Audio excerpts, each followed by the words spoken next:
Hi, welcome to Come Study with me, Elder Brock.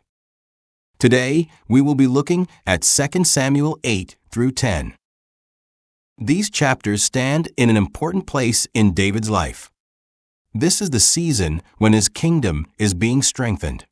His enemies are being subdued, and his rule is spreading outward with real power. But these chapters are not only about military success. They show us something deeper. They show what a king looks like when strength, justice, mercy, and courage are all working together. Chapter 8. Chapter 8 opens with battle and expansion. David defeats the Philistines. He subdues Moab. He strikes Hadadezer.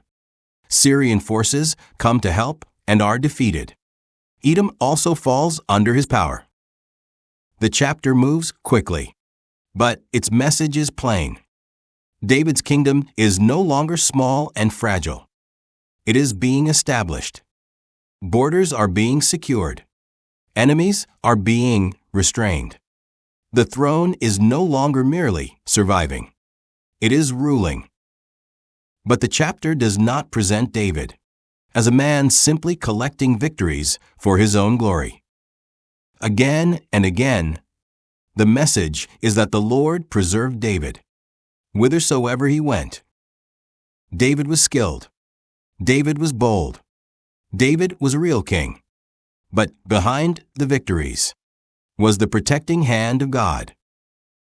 David also takes the silver, the gold, and the brass from these victories, and dedicates them unto the Lord. So even in triumph, he is not acting as though everything belongs to him.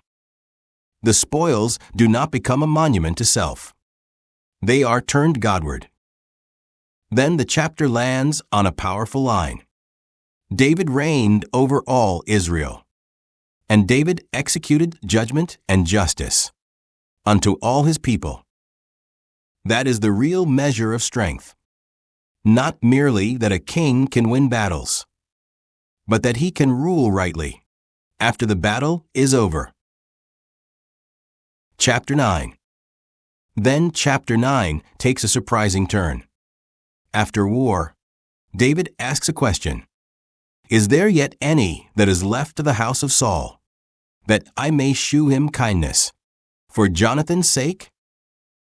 That question tells us a great deal about David's heart. In the ancient world, a new king could easily see the former king's house as a threat. But David does not begin with fear. He begins with covenant memory. He remembers Jonathan, and that leads him to Mephibosheth. Mephibosheth is in a weak position. He is the son of Jonathan, the grandson of Saul, and he is lame on his feet. He comes before David with fear. He does not come expecting honor. He comes low. But David answers him with mercy. Fear not. David restores to him the land of Saul.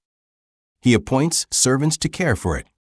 And more than that, he gives Mephibosheth a place at the king's table continually. A fallen man is not merely spared. He is brought near. He is fed. He is treated with covenant kindness. He is given dignity in the presence of the king. And this chapter reaches beyond David. It points us toward Jesus Christ.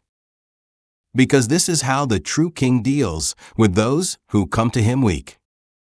He does not only refrain from destroying. He restores. He brings near. He gives a place at his table. He remembers covenant mercy. Chapter 10. Then chapter 10 shows us another side of kingship. David sends servants to comfort Hanan after the death of his father. On the surface, it is a peaceful act, a gesture of honor, a movement of kindness between rulers. But suspicion poisons the moment. Hanan listens to bad counsel. David's servants are humiliated. Their beards are shaved. Their garments are cut away. They are sent back in shame. David responds with care first. He tells the humiliated servants to remain at Jericho until their beards have grown again. But when the Ammonites prepare for war and hire Syrian strength around them, the moment becomes serious. Joab and the armies of Israel go out to meet them. The battle lines are divided. The pressure is real. And here Joab speaks one of the strong lines of the chapter.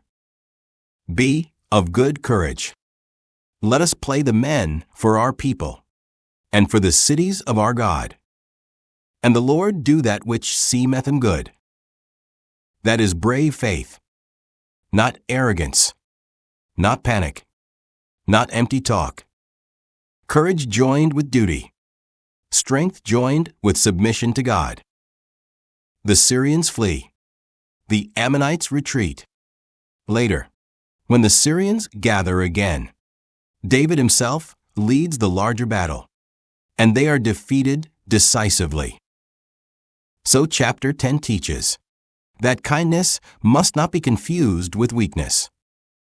The same king who showed mercy to Mephibosheth also defends his people against evil.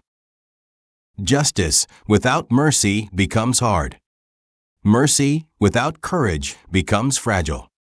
But righteous kingship holds them together. So when you read 2 Samuel 8 through 10, do not see only 3 separate stories. See one portrait. A king who wins. A king who remembers covenant love. A king who does not fold under insult or threat. This is David at his best. And even then, he is only a shadow of someone greater. Because Jesus Christ is the true king. He defeats the enemies we cannot defeat alone. He rules with perfect justice. He remembers mercy. He receives the weak. He restores the broken. And he stands in power against all that would destroy his people. So these chapters invite us to trust the King.